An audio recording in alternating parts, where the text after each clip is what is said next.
ኤፊ ቅድም ላይ ልሳን ተናጋሪ ነው ብዬ ጠይቄያለሁ። ልሳን ተናጋሪ ነው? በጣም ከባድ ልሳን ተናጋሪ ነው። በጣም ጥሩ። በጣም ከባድ ልሳን ተናጋሪ ነህ። ይብዛለህ። የምትናገረውን ልሳን ታውቀዋለህ?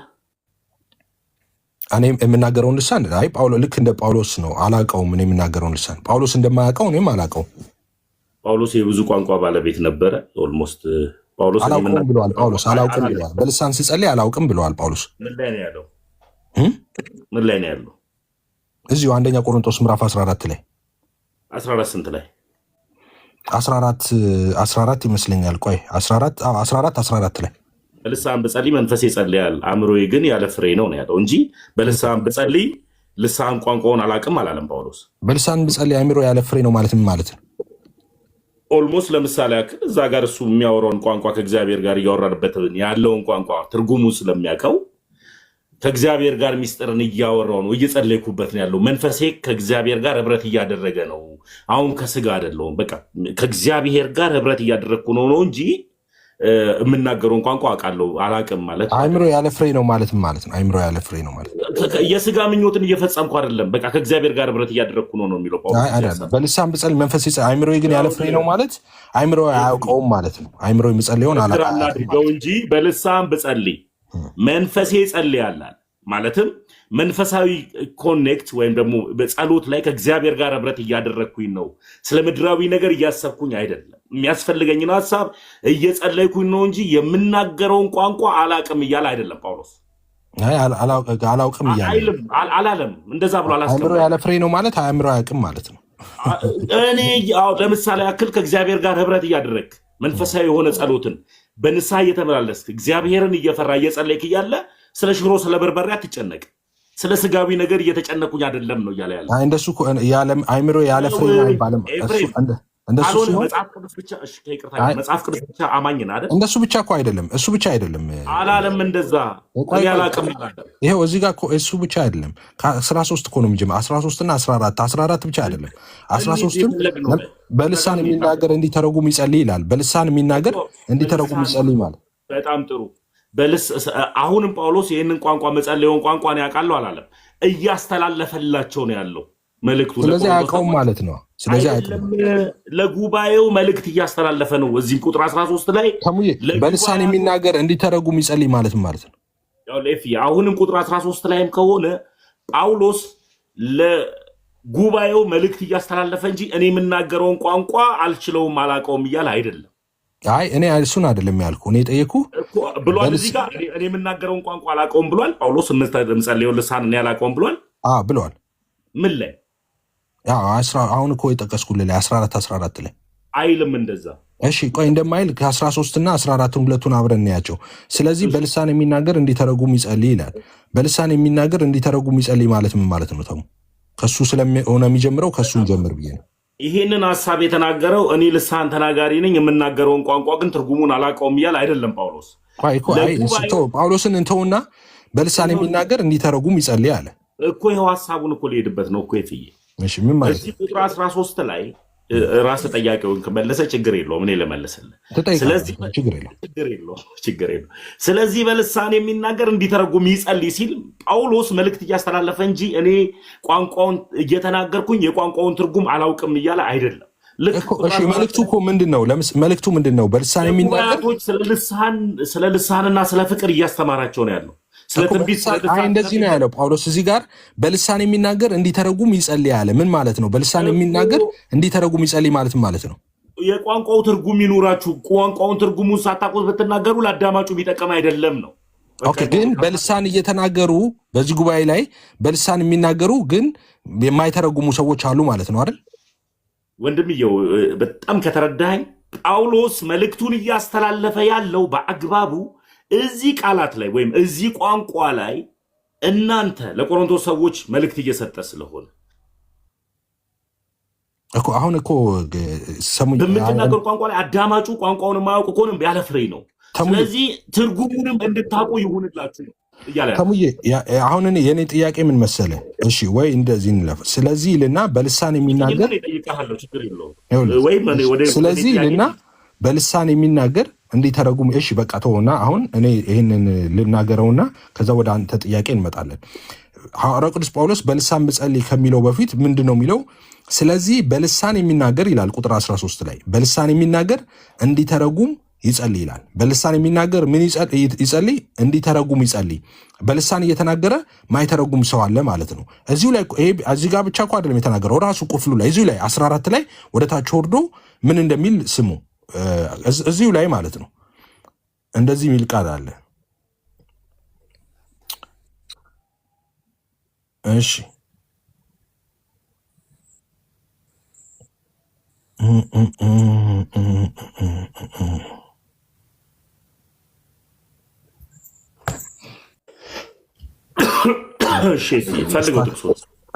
አይ ስታክ አድርጋብኝ ነው አይፓዴ። አንድ ደቂቃ እሺ። አይ መጥቷል። ምናልባት እጅ ክፍል ግን እንዲህ ይላል። አንዴ ቆይ አንዴ አገኘው አንድ ጊዜ ፈልገው መሪ ጌታ ከእሱ ጋር ልጨርስ። ከእርሶ ጋር በሚገባውት ቋንቋ አወራውታለሁ። ኤፍሬም ከፈቀደ አንድ ጊዜ በሚገባውት ቋንቋ እስኪገባውት ድረስ አስረዳውታለሁ። ያስረዱኛል። የተጣለ መጽሐፍ ቤተክርስቲያን የማታውቀውን መጽሐፍ ይዘው እየመጡ በሮጥ አይደለም። ተሙዬ እንደዛ አይደለማ። አይ ተሙዬ እንደዛ አይደለም። ጣልቃ ገቡ። ከአንተ ጋር እያወራሁ በተረጋጋ መልኩ እያወራሁ ነው ያለው። ከአንተ ጋር ሲጨርስ ከአንተ ጋር ማውራት እፈልጋለሁ የሚል ሰውን ሁሉ አስተናግዳለሁ። በሪስፔክት ይሁን። አንዴ ላንብበው ነው። እሺ ላንብበው፣ ወደ ጉዳያችን እንግባ። 26 ላይ እዚሁ ጋር ወረድ ብለን እዚሁ ቁጥር ላይ ወረድ እንበልና አንድ ጊዜ 26 ላይ ምን ይላል? እንግዲህ ወንድሞች ምንድን ነው በምትሰባሰቡበት ጊዜ ይልና ለአንዱ መዝሙር አለው፣ ለአንዱ ትምህርት አለው፣ መግለጥ አለው፣ በልሳን መናገር አለው፣ መተርጎም አለው፣ ሁሉ ለማነጽ ይሆናል። አየህ፣ በልሳን መናገር ያለው አለ፣ በልሳን ደግሞ መተርጎም ያለው አለ ይላል 26 ቁጥር 26 ላይ ማለት ነው። ስለዚህ እዛው 13 ላይ ከፍ ብለን ስናይ ስለዚህ በልሳን የሚናገር እንዲተረጉም ይጸልይ ያለው በልሳን የሚናገር ግን ትርጉም ስጦታ የሌለው አለ ማለት ነው። ቅድምም አሳይተናል። አንደኛ ቆሮንቶስ ምዕራፍ 12 ላይ አንዳንዱ ይተረጉማል፣ አንዳንዱ ይናገራል ይላል። ሁሉ አይተረጉምም፣ ሁሉ ደግሞ አይናገርም ብሎ እዛ ጋም ተናግሯል። ስለዚህ በልሳን እየተናገረ ማይተረጉም ሰው አለ ማለት ነው።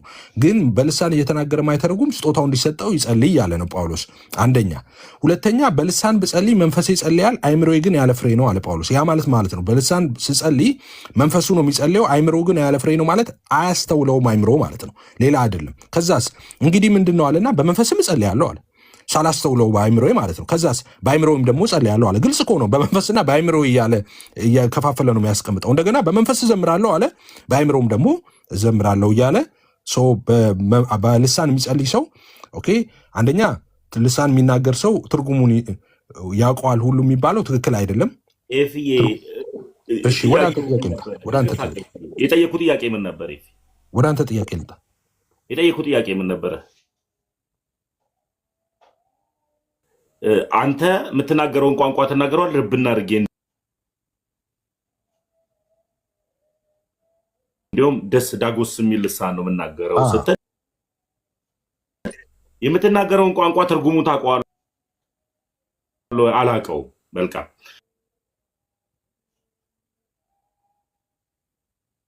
እንዴት አታውቀውም ስለ ጳውሎስ ራሱ የሚናገረውን ቋንቋ አያውቅም አልከኝ። ጳውሎስ ሳይናገር ትርጉሙን አያውቅም የሚል ጥቅስ ስጠኝ። የለም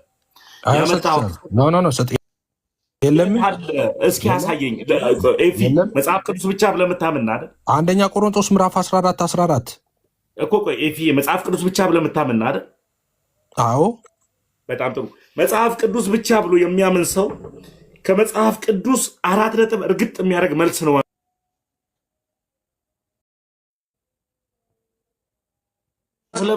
በርበሬ አእምሮ ስለሚፈጥረው ስጋ ስለሚፈጥረው ነገር እየጸለይኩ አልጨናነቅም። ስለ ምድራዊ ነገር ከየት አመጣው? ሽሮና በርበሬ ሆነ እንዲገባ ነው። በሚገባ ምድራዊ የሆነ ሀሳብን እንድትረዳ አይምሮ ያለ ፍሬ ነው ማለት በቃ አይምሮ ያለ ፍሬ ነው ማለት አይምሮ አያስተውልም ማለት ነው። ምድራዊ የሆነ ሀሳብ እኮ እንዲገባል። ስለዚህ አሁን እየጸለይኩኝ ያለሁት ከአባቴ ጋር ህብረት እያደረግኩኝ ስለሆነ መንፈሳዊ ጉዳይ ላይ ስለሆንኩኝ ቋንቋ ማን ያውቃል? ጳውሎስ ያውቃል። ከእግዚአብሔር ጋር እየተነጋገረበትን ያለው ቁጥር 2 ላይ አላቅም አላለም። አያውቀውም። ሁለት ላይም እንደዚህ ነው ለእግዚአብሔር እንጂ ለሰው አይናገርም የሚያስተውለው የለምና ነው ያለው። ቁጥር 2 ላይ በልሳን የሚናገር ስለ እግዚአብሔር እንጂ ለሰው አይናገርም ሲል በልሳን የሚናገርስ ነው አለ የሚለው። እንዲያውም ሳለችበት በልሳን የሚናገርስ ለእግዚአብሔር እንጂ ለሰው አይናገርም። እዚህ ጋር ተናጋሪው አያውቅም ይላል ሐሳቡ።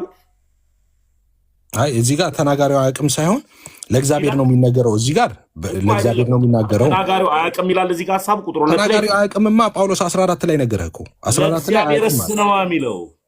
ለእግዚአብሔርስ 14 ላይ ነገረህ 14 ላይ ነገረህ ቁጥር 14 ላይማ እኮ መጣን እኮ የለም ሐሳቡ። 14 ላይ በእንግሊዝኛ ምን ይላል መሰለህ? for if I pray in an unknown tongue ይልና my spirit prays but my understanding is unfruitful ይላል።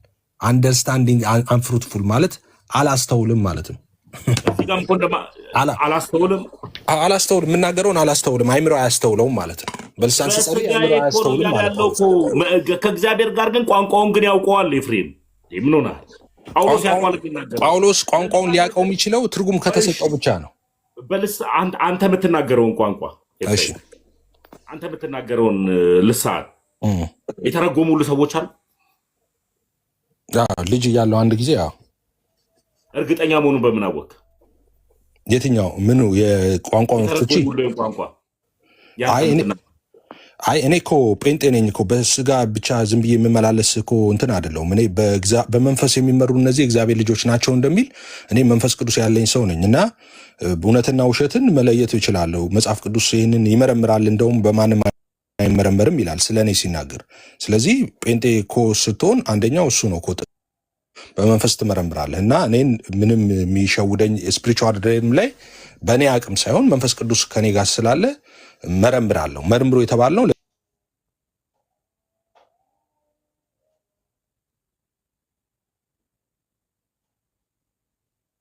ስለዚህ ፔንቴኮስታሎች የሚመሩት በመንፈስ ነው፣ ካልቪኖች የሚመሩት በመንፈስ አይደለም ማለት ነው። እንደ አብያተ ክርስቲያን ማመን አላልኩ አልገባኝማ። እኔ ጴንጤ ስለሆንኩኝ ፔንቴኮስታል ስለሆንኩኝ በመንፈስ እመራለሁ። በመንፈስ ስለመመራ በመንፈስ የመርምሬ ትርጉሙን አውቄዋለሁ። ካልቪኖች ደግሞ አያምኑበትም። ይሄን ቋንቋ አንተ ጴንጤ ሁሉ ጴንጤዎች አያምኑበትም። የእግዚአብሔር መንፈስ የተቀበሉ ሁሉ እኮ ቆይ መንፈስ የተቀበሉ በሙሉ በመንፈስ ነው የሚመረምሩት፣ በመንፈስ ነው የሚመላለሱት። መጽሐፍ ቅዱስ እሱን ይናገራል። ስለዚህ ካልቪኖች በልሳን ያምናሉ። አይ አሁን ስለ ካልቪንና ምናምን ብለህ እንደሱ ነው ወይ? ለማይ ጥያቄ ነው። ስለዚህ አንተ በመንፈስ ቅዱስ ትመራለህ፣ ካልቪኖች ደግሞ በመንፈስ ቅዱስ አይመሩም እያልከኝ ነው። እነሱም እንደኔ ነው የሚያምኑት፣ ልሳን ያላቸው። ኦኬ ለመጨረሻ ሀሳብን ነው የሚቀጠሉት። ለመጨረሻ ጊዜ ልመልስልህ። ካልቪን አልከው፣ ፔንቴኮስታል አልከው፣ ሙሉ ወንጌል አልከው፣ ታድሶ አልከው፣ ማንም በለው የፈለከውን አምጣው፣ ግን ሁሉም የጌታን መንፈስ ጌታን የተቀበለ በሙሉ የጌታን መንፈስ ተቀብለዋል። የጌታ መንፈስ ያለበት ሁሉ የሚመላለሰው በመንፈስ ነው። ስለዚህ በመንፈስ ኢቫሉዌት የማድረግ እውነቱን ከውሸት፣ ብርሃን ከጨለማ፣ እውነት ከውሸት የመለየት ያ አቅም በውስጡ አለ። ስለዚህ ይመረምራል፣ አይደንቲፋይ ያደርጋል ማለት ነው። አጋንንት ሊያታልለው አይችልም። አጋንንት ሊያታልለው ዲሲቭ ሊያደርግ የሚችለው የእግዚአብሔር መንፈስ የሌለበትን ሰው ነው። ስለዚህ የጌታ መንፈስ እንዲኖርብህ ደግሞ ጌታን መቀበልና መንፈስ ቅዱስን መቀበል ነው ያለብህ። እሱ ነው እንጂ ካልቪን እንትነህ ምናምን የሚባል ነገር የለም። የጌታ መጽሐፍ ቅዱስ የሚናገረው የእግዚአብሔር ልጆች ነው የሚለው። የእግዚአብሔር ልጆች በመንፈስ የሚመሩ እነዚህ የእግዚአብሔር ልጆች ናቸው ይላል። በመንፈስ የሚመሩ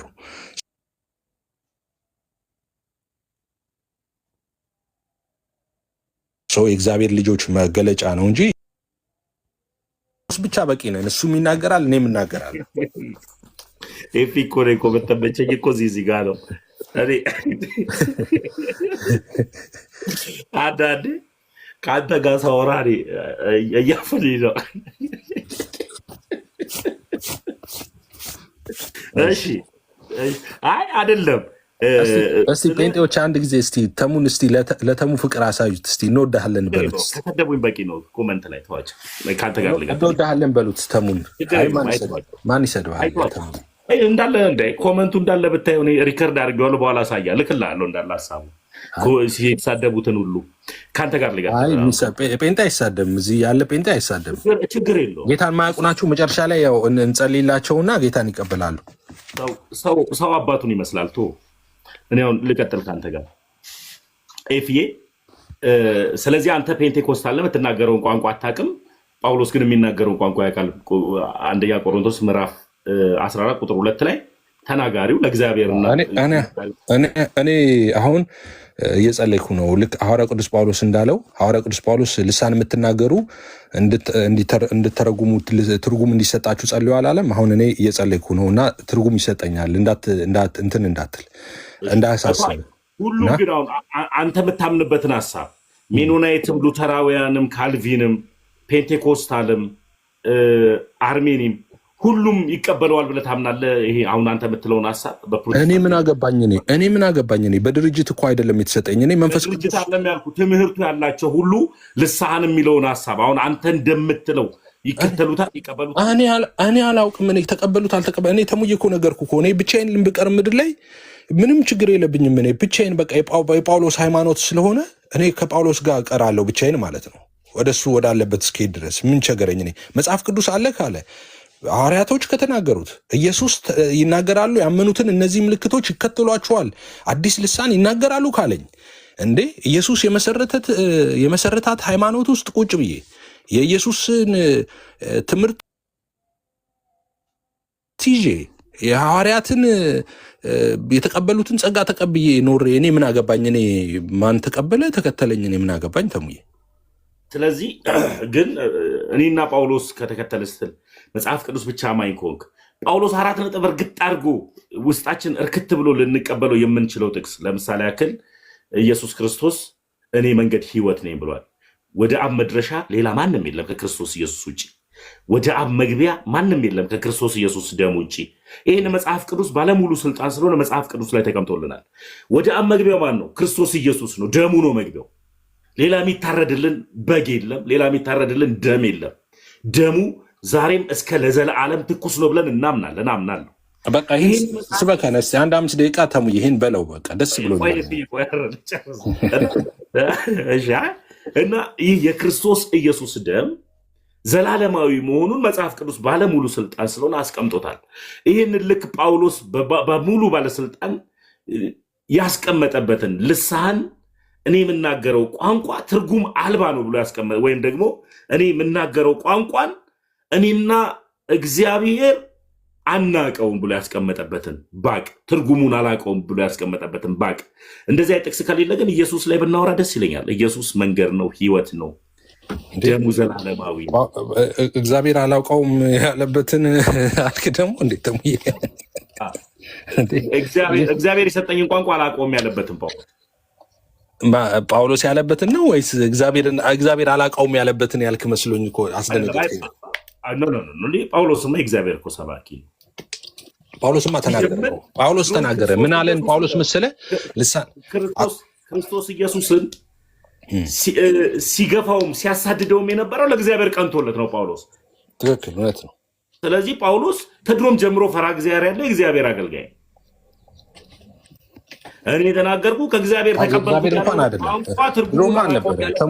ድሮ አልነበረም። አንተ አሁን ድሮ እንደነበርከው ክርስቲያን ሆነ አሁን ደግሞ ጌታን እያሳደድከው እንዳለ አሁን ለጌታ የቀና መስሎ ልክ እንደዛ ነው። ድሮ የጌታ አገልጋይ እኔ ጌታን ገብቶኝ ነው። ጌታ ምስክሬ። ስፔሻሊ አሁን ጌታ እንዴት እንደገባኝ እንዴት ላስረዳ? ኢየሱስ እንዴት እንደገባኝ ሰው ኢየሱስ ከገባው በቃ እኔን ነው የሚሆነው። ኢየሱስ ከገባው እኔን ነው የሚሆነው። አዎ በቃ እኔ ያስኩትን ህይወትን ነው የሚይዘው። አንተማ የዳንክበትን እውነት እኮ የጸጋውን መንፈስ እኮ ረግጠህ እኮ አከፋፍተህ ሄድክ እኮ። እውነት ነው የምነግርህ። ለምን መሰለ 85,000 አይነት አስተምህሮ ብትንትን አድርጌ ወደ አንድ ትምህርት መምጣት ራሱ የሚገርም ነው። 85,000 አይነት አስተምህሮ ትቼ ወደ አንድ ትምህርት መምጣት፣ አንዱም ትምህርት ደግሞ እውነት መንገድ ህይወት ያለበት አንዲት ሃይማኖት ላይ መሆኗን አውቄ መምጣት የራሱ በጣም የሚገርም ነው። ሰውማ ከገባውማ እኔ የተከተልኩትን መንገድ ነው የሚከተለው። ኦኬ አይደለም። አሁን እኮ እኔ ስለ ተቋም አይደለም ያወራሁት። እኔ አሁን ተቋም ሳይሆን ስለ እውነት አንተ ኢየሱስ አላዳነኝም ብለህ ሄድክ እኮ። ኢየሱስ አያድንም ጸጋው አያድንም ብለህ ሄድክ አይደለ? ሲጀምር ያለ ክርስቶስ ኢየሱስ መዳን የለም። አይ ኢየሱስ የዳንክበትን እውነት ረግጠህ አልዳንኩም ነበር ብለህ አይደል መንፈስ ቅዱስን ሰድበህ የወጣኸው ተሙዬ? እኔ መንፈስ ቅዱስን አልሰደብኩም። መንፈስ ቅዱስን ሞር ተከተልኩት እንጂ መንፈስ ቅዱስን ፕሮቴስታንቶች በቃላት ይገድቡት ነበር ልሳን ብለው። እኔ ከቋንቋ በላይ ነው መንፈስ ቅዱስ አምላክ ነው ብዬ እኮ ነው የተከተልኩት እኮ። አሁን እኮ ለቤዛ ቀን የታተምክበትን ቅዱሱን መንፈስማ እኔ እኮ ስትናገር ብዙ ጊዜ ሰምቻለሁ። እኔ ጸልዬልሃለሁ ሁሉ አውቃለሁ። ግን ኤፍዬ ይኸውልህ ልንገርህ፣ ድሮ የነበርኩበት ቦታ ላይ መንፈስ ቅዱስ በቋንቋና በቃላት ይገደብ ነበረ። አሁን ልሳን ተብሎ ቅድም እንደተከራከርክበት እኔ አሁን መንፈስ ቅዱስ ከቃላትም ከቋንቋ በላይ ነው፣ የሚገርም ድንቅ አምላክ ነው ብዬ ነው አሁን የተከተልኩት እኮ። መጽሐፉ እንደሚለው ማለት ነው ኤፌሶን ላይ እንደሚለው አንዲት ጥምቀት፣ አንድ ጌታ፣ አንድ ሃይማኖት እንዳለው ወደ አንዲቷ ጥምቀት፣ ወደ አንዲቱ ሃይማኖት፣ ወደ አንድ ጌታ ነው የመጣሁት እኔ አሁን የሄድክበት እኔ እውነቱን ነው የምነግርህ ተሙዬ፣ እኔ ስለምወድህ ማለት ነው። እኔ የሄድክበት መንገድ አሁን ድሮ እግዚአብሔርን ታመልክ ነበረ፣ አንዱን አብ ወልድ መንፈስ ቅዱስ አንድ አምላክን ታመልክ ነበረ። ለሱ ትሰዋ ነበር፣ ለሱ ታጥን ነበር፣ ለሱ ትሰግድ ነበር፣ ለሱ ትገዛ ነበረ። አሁን ግን የሄድክበት ግን ያንን ትተህ አይ እሱ በቂ አይደለም ብለህ የሄድከው ልክ ከሱ እኩል ደግሞ ሌላ አምልኮ፣ ስግደት፣ ምስጋና፣ ውዳሴ የሚቀበሉትን አብረህ ለማክበር ነው ሄድከው እንጂ እኔ እዛ አብ ወልድ መንፈስ ቅዱስ የሉም ብዬ አልልም። አብ ወልድ መንፈስ ቅዱስ እዛ አሉ፣ ግን የሉም አልልም እዛ። እኔ አሁን ኦርቶዶክስ ቤተክርስቲያን ላይ ሁልጊዜ እንደምናገረው ማለት ነው ኦርቶዶክስ ጋር አብ የለም ወልድ የለም መንፈስ ቅዱስ የለም ብዬ አልልም። እንደዛ ብዬ አልናገርም፣ ተናግሬም አላውቅም ማለት ነው። ኢየሱስን አታመልክም ወይ ተሙ? አሁን እዛ ኢየሱስ አይመለክም ወይ? አዎ ኢየሱስ ይመለካል። ኦርቶዶክስ ቤት ይመለካል ኢየሱስ፣ ምንም ጥያቄ የለው። ፕሮቴስታንት ቤት ይመለካል ኢየሱስ፣ ደግሞ ኦርቶዶክስ ቤት ይመለካል። ካዲያ ለምንድን ነው የህይወት መንገድ ያልሆነ ኦርቶዶክስ ቤት ኢየሱስ የሚመለክ ከሆነ ካልከኝ፣ ልዩነቱ ምን መሰለህ? እኛ ጋር ኢየሱስ ከአማልክቶች መካከል ብቸኛ አምላክ ነው። እናንተ ጋር ግን እዛ ኢየሱስ ከአማልክቶች መካከል እንደ አንዱ ነው። ከሱ ትክክል አንዳንዴም ከሱ በላይ ሆነው የሚመለኩ አሉ። አናመልክም ትለኛለህ አሁን ብል ጠይቅህ እርግጠኛ ለሱ የሚቀርብ ስግደት፣ ለሱ የሚቀርብ ውዳሴ፣ ለሱ የሚቀርብ መስዋዕት እየቀረበላቸው ከሱ እኩል ዙፋን ተዘርግቶላቸው ያሉ ብዙ አማልክታት አሉ። ሰው ወደዛ ነው የሄድከው ኢየሱስ እንትለ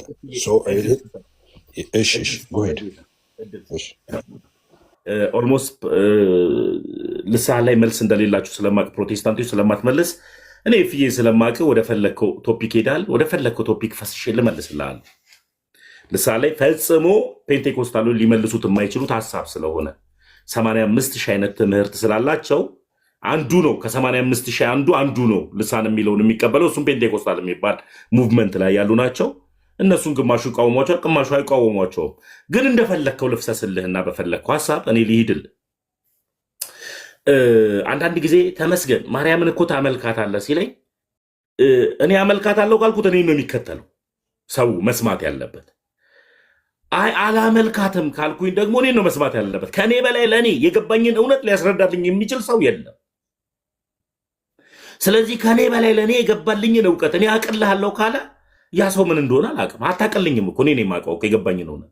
ስለዚህ የገባኝ እውነት ምንድን ነው? የሚመለክ 44 የሆነ 55 66 የምትለው አምላክ የለም።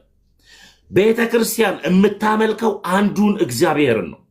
እንዲያውም ቅድም ላይ ስላሴዎችን አታመልኩም ብዬ አላምንም ብለሃል አንተ ስጠይቅ። ቤተ ክርስቲያን ግን ስለ ቅድስ ስላሴ እንኳን ስታስተምር ቅድስ ስላሴ ብላ ነው የምታስተምረው። 3 አርጋ ሳይሆን አንድ አርጋ ነው የምትጠራው። ስለዚህ እኔ ውስጥ የገባው እውነት ቅድስ ስላሴ በስልጣን የማይከፋፈል በባህሪ አንድ የሆነ 3 እና 4 አምላክ ያልሆነ አምላክ ነው የማመልከው። ቅድስ ስላሴ ብዬ ነው የምጠራው። ስለዚህ ቤተ ክርስቲያን ከክርስቶስ ኢየሱስ ውጭ የደረበችው አንድም አምላክ የለም። አምላክ አላት ይኸው ማስረጃ አለኝ የሚል ካለ ያሳየኝ። የላት። ቤተ ክርስቲያን ልታመልክ የምትችለው እኔ እውነት መንገድ ህይወት ነው ብዬ የተከተልኩት ክርስቶስ አንድ ነው። እሱ ነው የመንግስተ ሰማያት መግቢያው ቁልፍ በር። ስለዚህ ከአንተ በላይ ናለው። በሄድኩበት የልቤን ትሰሚያለሽ፣ በሄድኩበት አለሽ እያልክ ስትዘምር እኮ ሰማሁ እኮ። ሰሚናታ እሷ ሰሚናት ማለት ማርያም ኦምኒ ፕሬዘንስ ነች እንዴ? በሄደችበት አሁን ይኸውልህ አምላክ አይደለችም ናት አልልም ትላለህ፣ ግን ኦምኒፕሬዘንስ አሁን አትሪቢዩት የእግዚአብሔርን አትሪቢዩት ለእሷ ሰጥተሃል። አሁን ሶስቱ ኦንሊዎች የሚባሉትን ማለት እቺ ልበለ በጣም የምትወዳቸው አባት እኔ ኦልሞስት ቤተክርስቲያን ላይ ብዙ የሆኑ አሁን በጣም ገራሚ የምትሏቸው አባቶች ሁሉ ስለምታውቅ በእኔ ዘመን ያገለገሉኝም እግራቸውን የሚያጠብኩኝ ሰው ነኝ እና የአንተ ፓስተሮች ስለ አንተ ከእግዚአብሔር ሰምተው ይጸልዩላል ድምፅ አንጥተው እኔ እኮ ያልኩት እኮ አሁን ያልኩት አጠር አድርገህ እንድትመልስልኝ እኔ እኮ የልቤን ትሰሚያለሽ ባለሁበት አለሽ አልክና የእግዚአብሔርን ለማርያም ሰጠህ እኮ እያልኩ እግዚአብሔር የልብህን ሰምተው ይነግሩላል ያንተ ፓስተሮች ከሩቅ አገር የልቤን አይሰሙም የልቤን የሚሰማ አንድም ፓስተር የለም የልብ የሚሰማ የለም በጣም ጥሩ ለአንተ ትንቢት ያመጣል አንድም ፓስተር የለም አይ ትንቢት ሊያመጡ ይችላሉ ትንቢት የተሰጣቸው ትንቢት ማለት በቃ የልብህን እግዚአብሔር ሊናገርልኝ ይችላል ብለህ አንተ አሁን እንግሊዝ ሀገር ቁጭ ብለህ ወይ ከኢትዮጵያ ሊሆን ይችላል ወይ ከኬንያ ሊሆን ይችላል ወይ ከአሜሪካ ሊሆን ይችላል ወይም ከየትም ሊሆን ይችላል ያንተን ሐሳብን ግን ከእግዚአብሔር ሚስጥርን ተቀብያለሁ ብሎ የነገረልህ ፓስተር የለም አይ እሱ አይደለም እኔ እኮ አንተ ያንተ እኮ መልስልኝ እሱ አምላክ ነው ማለት ነው አይደለም እያልኩ ነው ያ ፓስተር አምላክ ነው ማለት ነው የሚገናኝ ነገር አይደለም እኔ ካልኩት ጋር የሚገናኝ ነው እንጂ ነገርኩህ ይፍዬ በአካል ማታገኘው ሰውዬ እኮ ነው በአካል ማታገኘው ሰው አይደለም በአካል ማላገኘው ነው በአካል ማላገኘው ሰው ነው ምድር ላይ ኤግዚስት የሚያደርግ በአካል ማላገኘው ሰውዬ ደውሎልኝ ኤፍሬም እንደዚህ ብሎ ሊጸልይልኝ ይችላል ስለኔ ምድር ላይ ኤግዚስት የሚያደርግ ዋሬቨር እሱን አይደለም መሬት ላይ ያለ ነገር ግን አንተ እንግሊዝ ቁጭ ብለህ ከኢትዮጵያ ለአንተ መልእክት ያመጣልህ ፓስተር የለም መልእክት ያመጣልኝ የለም አመጣልኝ ብዬ ልውሰደው ስለዚህ ነብይና ትንቢት የሚባል የለም ያመጣልኝ ሰው የለም አይ ከኢትዮጵያ ደውሎ ለእኔ አሁን ለንደን የነገረኝ የለም ግን ልቀበል ለአርጊመንቱ እንዲመች እሺ ልበል ነው ለአርጊመንቱ እንዲመች እሺ ልበል እንደሱ ከሆነ አንተ ነብይም ትንቢትም ሐዋርያትም የለም ብለህ ነው የምትለው ማለት ነው ቆይ አይ ተው እሱን እና እሺ ልቀበል ጸልይልኝ ብዬ ለአንተ አሁን ለአርጊመንታችን እንዲሆን አንተ በሌለህበት እሺ ቆይ ተቀበልኩ አሁንና አንድ ሰው ከሀገር ቤት ደወለልኝ ሚስተር ኤክስ የሚባል ሰውዬ ደወለልኝና በቃ የጌታ መንፈስ እንደዚህ ብሎኝ ነው ስላንተ ምናምን አለኝና ደውሎ ለእኔ ነገረኝ እሺ ተቀበልኩ ይሄንን እንደዚህ ሆነ ልበል እሺ ሶዋት ስለዚህ አንተ በክርስቶስ ኢየሱስ ያመንክ ነህ ይፊ አዎ ያመንኩ ነኝ በጣም ጥሩ በክርስቶስ ኢየሱስ ያመኑ ሕያዋን ናቸው ሙታኖች ናቸው በክርስቶስ ኢየሱስ ያመኑ ሕያዋን ናቸው ሙታን በሁለት መንገድ ነው እሱ የምረዳው ሕያዋን ናቸው ስትለው ከዘላለም ከሰልቬሽን ዋይት ከሆነ የምታወራው ሕያዋን ናቸው ምን ጥያቄ የለውም ሞት የምትለው ደግሞ የትኛው ጊዜያውን ሞት ከሆነ ጻድቃንም ይሞታሉ ተብለዋል በመጽሐፍ ቅዱስ ሞተዋል ጻድቃንም ኦኬ የሞቱ አሉ በህይወት ደግሞ ያለን አለን ሕያውነቱን የምታወራው ስለ ዘላለማዊ ረፍትና ስለ ዘላለማዊነታቸው ስለሱ ከሆነ ኦፍኮርስ ያናን ያው ሁለቱ መለየት ስላለበት ማለት ነው ማለት አልገባኝም በክርስቶስ ኢየሱስ ያመኑ ሕያዋን ናቸው ሕያዋን አይደሉም ሕያዋን ናቸው ስትል ምን እያልክ ነው የዘላለም ወደ ዘላለም ደስታና ረፍታቸው ገብተዋል እያልክ ነው በክርስቶስ ኢየሱስ የሚያምኑ ሕያዋን ናቸው ሕያዋን አይደሉም እኮ ሕያዋን አይደሉም ማለት በምን ሴንስ በክርስቶስ ኢየሱስ የሚያምኑ መጽሐፍ ቅዱስ እንዴት ያስቀምጠዋል መሰለህ እኮ ሁለት ስላ መጽሐፍ ቅዱስ በሁለት መንገድ ያስቀምጠዋል በሁለት ያስቀምጠውን አሳየኝ ብዙ ጊዜ ያው ቲክቶክ ላይ ሲናገር እሺ ለወጣ ነበረ ከቤት እሺ ላሳየ ብዙ ጊዜ ኦርቶዶክሶች እንደዛ ሲናገሩ ሰማለሁ መምህራን ጻድቃን ይባላል ምናምን ሲባል ሰማለሁ ሞቱ ይባላል ድብና አድርገው ነው እንጂ ጻድቃን ሞቱ እሱ እኮ ለምን መሰለክ እሺ አሳያለሁ ስለዚህ አንተም በክርስቶስ ኢየሱስ አምነህ ሙታን ነው የምትባለው እንደሱ ከሆነ አንተም አሁን በክርስቶስ ኢየሱስ አምነህ ሙታን ነው የምትባለው አይደለም ሙታን የሚባለው በሁለት መንገድ ነው አሁን ሙት የሚባለው በክርስቶስ ኢየሱስ የሚያምኑ አልሰማኝም እኮ እኔ ስናገር እንትን አትበለኝ ሰሙኝ አትደርኩ ሙት የሚባለው በሁለት የሚገለጥ ነው አንደኛው መጽሐፍ ቅዱስ ሁለት አይነት ሙት የሚለው አለ አንደኛው ሙት ሰዎች በስጋ ሲሞቱ ጳውሎስ ሞቷል አይደል በስጋ እኔ ጳውሎስ ሞተ አልሞተ የሚል በስጋ ሞተም ጳውሎስ ስጋም ወደ አፈሩ ነፍስም ወደ አምላኳ ትሄዳለች አንደኛ እሱ ሞት የሚባል አለ መጽሐፍ ቅዱስ ስጋም ወደ አፈሩ ነፍስም ወደ አምላኳ ትሄዳለች እኮ አንድ ጊዜ ብትሰማኝ ጥሩ ነበር አሁን መጽሐፍ ቅዱስ ሁለቱንም ያስቀምጣቸዋል አንደኛ በስጋ የሞቱትን ሞቱ ይላል። በስጋ የሞቱትን ምድር ላይ በቃ በስጋ ሲሞት ሰው እነሱም ሞቱ ብሎ ያስቀምጣል። ሁለተኛ ደግሞ ዘላለማዊውን ሞት ደግሞ ማለት ነው ዘላለማዊውን ፍርድ እሱን ለማመልከትም ሞት ብሎ ይገልጠዋል። ሕያውነትንም ካየው በሁለት መንገድ ይገልጠዋል መጽሐፍ ቅዱስ ልክ እንደዛ ማለት ነው። አንደኛው ሕያውነት ምንድን ነው? እንዳልከው ቅድም ከክርስቶስ ኢየሱስ ጋር ለዘላለም ለመኖር በጽድቅ ሆኖ ማንቀላፋት ማለት ነው። ኦኬ፣ በጽድቅ ሆነው ያንቀላፉት በጽድቅ ሆነው ከዚህ ምድር የተለዩት ሰዎች እነሱ ሕያዋን ይባላሉ። ለዘላለም ከክርስቶስ ጋር ስለሚኖሩ እሱ ባለበት እንደዛ እንደገባላቸው ኪዳን ስለሚኖሩ ማለት ነው ሕያዋን ይባላሉ። ሌላው ደግሞ በምድር ላይ ያልሞቱ ሰዎች በምድር ላይ ኤግዚስት ያደረጉ እነሱንም ሕያዋን ይባላሉ። እና ሁለት አይነት ነው ምል እዛ ነው። አንድ ጊዜ መጽሐፍ ቅዱስ ካለ ሁለቱን አሳይን ስላልከኝ አንደኛ ተሰሎንቄ እኔ አሁን ስራ 35 ደቂቃ አርፍጃለሁ ስራ እና ቶሎ አንደኛ ተሰሎንቄ አይ ላይቭን አላጠፋውም ችግር የለውም ስራ ቦታ ይሩቅ አይደለም እዛም ቢሮም ቁጭ ብለህ ማውራት ካለብን እናወራለን እዚሁ ሀሳብ ላይ የፈለክበት እሺ አንተን በለኝ ስላልከኝ አሳየኝ ስላልከኝ ከመጽሐፍ ቅዱስ ለምሳሌ የሞተ ሰው አንደኛ ተሰሎንቄ 4:16 ላይ ማየት ትችላለህ።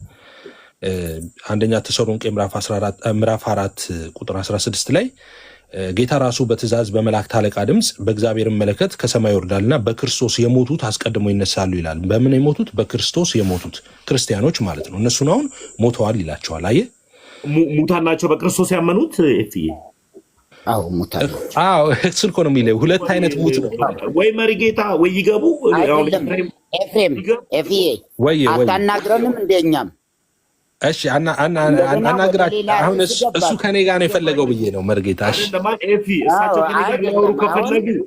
በልሳን ዙሪያ አይደለም ከአንተ ጋር አይደለም በልሳን ዙሪያ ለሚሰሙ 500 ሰዎች አሉ።